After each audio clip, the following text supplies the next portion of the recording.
My name is Logan, and I am here at Ability 360 playing wheelchair basketball. Go to the middle. Switch. For practice, we have like conditioning and drills.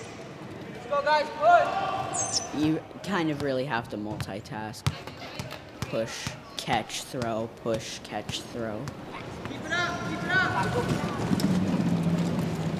One time we did like laps, and I try to go as fast as I can to see how long and how fast I can go. 9.